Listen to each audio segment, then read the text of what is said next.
The movie begins in a strict Shaolin monastery. It consists of several young men competing to be the best kung fu master of all time. The most naive and untalented one of them all is a young man named Little Mute, who doesn't speak for an unknown reason. He struggles to keep up with his fellow students, making him the laughingstock. One afternoon, the master orders all his pupils to do a special task that will help them learn the famous weightless technique. He asks them to fetch 2 whole buckets of water from a river while wearing heavy iron shoes that weigh more than 5 kilograms on each leg. Not just that, but after filling the buckets, they have to walk a mile uphill. Once they master this technique, they will be like birds, able to jump on roofs and perform aerial acrobatics. Little Mute's classmates see that he is excited about the task and allow him to go first. They are so confident in his incompetence that they know he will be the last one to complete the task. As they had predicted, he fills the bucket early but can barely walk with the shoes weighing him down. Everyone surpasses him, leaving him the last one climbing the hill. Eventually, he even drops the bucket and sits down hopelessly. He has been trying his very best to survive in the monastery, but a failure like this shakes his spirit. As he thinks about how he got to this point in life, we are taken to a flashback. A few years ago, Little Mute's father was killed by a masked robber for money. The killer was a kung fu master who beat them up badly before killing the man. Hence, the only reason Little Mute joined the monastery is to become skilled enough to kill the murderer one day.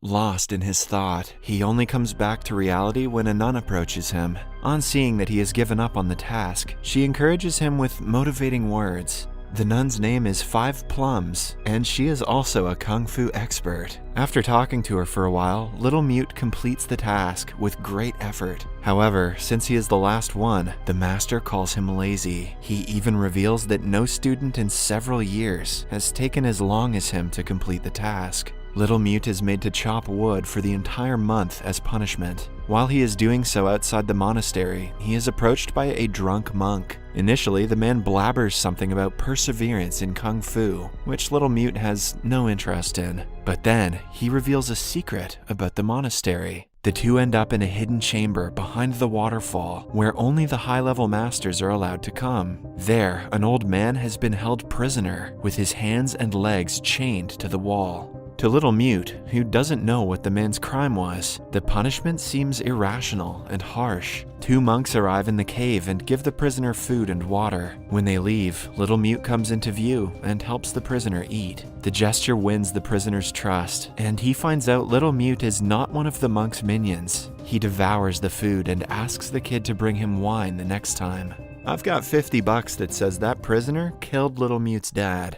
In the following scene, the best student of the monastery gets ready for the final task that every student must complete before graduating from the Shaolin Monastery. The task's name is the Wooden Test, where a person must enter a narrow hallway containing 36 Shaolin wooden men. They are mechanical dummies that attack anyone who enters the hallway with great speed and strength. Each one of the mechanical dummies is 50 times faster and stronger than an average human, so the task is extremely difficult. The student enters with confidence, but is beaten so badly that he has to be carried outside. The master reprimands him for being overconfident and lectures everyone else to take it as a lesson to never underestimate the final test. The following day during lunch, Little Mute saves a bun under his clothes for the prisoner. He also steals a little bit of wine from the drunken monk. Then, when no one is looking, he returns to the cave behind the waterfall and meets the prisoner again. The man happily drinks the wine and promises to reward him when he escapes the prison. The two chat for a long time about the wooden test.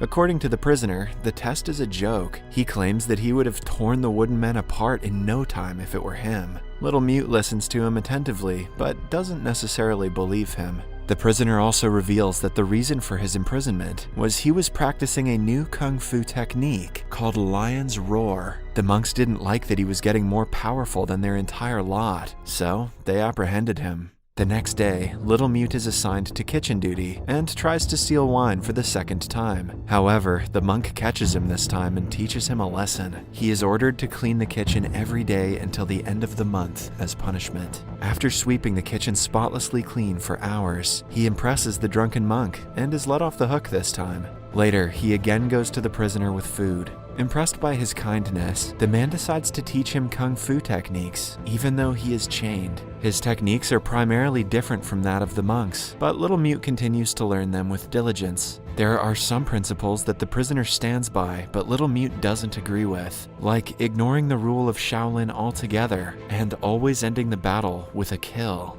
Other than following such rules, Little Mute becomes the prisoner's best pupil and works hard for the next few months. One afternoon, he is practicing outside the cave when Five Plums sees him. She notices that the kung fu style he is practicing is not the usual one taught in the monastery. It is dangerous and mostly used by criminals who divert from the path of what actual kung fu teaches. She advises Little Mute that a man should never learn kung fu to spread violence and evil. It is a sacred art that one must use only to defend themselves and others. The kung fu he is learning defeats its purpose, hence he will have to unlearn the art. Five Plums then starts training him in the gliding snake style. The principle of this style of kung fu is the exact opposite of the style that the prisoner is teaching him. Little Mute continues learning from both masters and has the option to choose between their principles. As time passes, he masters both techniques and becomes a fighter like no other. One day, after training, the prisoner tells him that he has learned everything there is to the Lion's Roar style and is now ready to face the Wooden Men test. Knowing that this will be the last time they meet before Little Mute graduates, the prisoner gives him a tiny piece of paper that he wants to be taken to the cashier of the Evergreen Medicine Shop.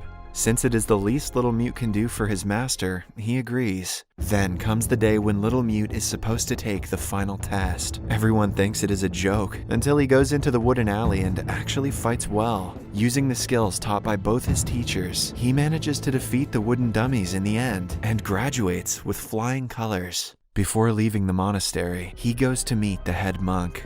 For the past few years, not even a single person has passed the wooden test, which makes the monk believe that Little Mute is doing something different. Little Mute doesn't say anything, but the master eventually figures out that he met the prisoner. He prays to God for forgiveness on Little Mute's behalf and asks if the prisoner gave him anything. The man stays loyal to his master and doesn't reply.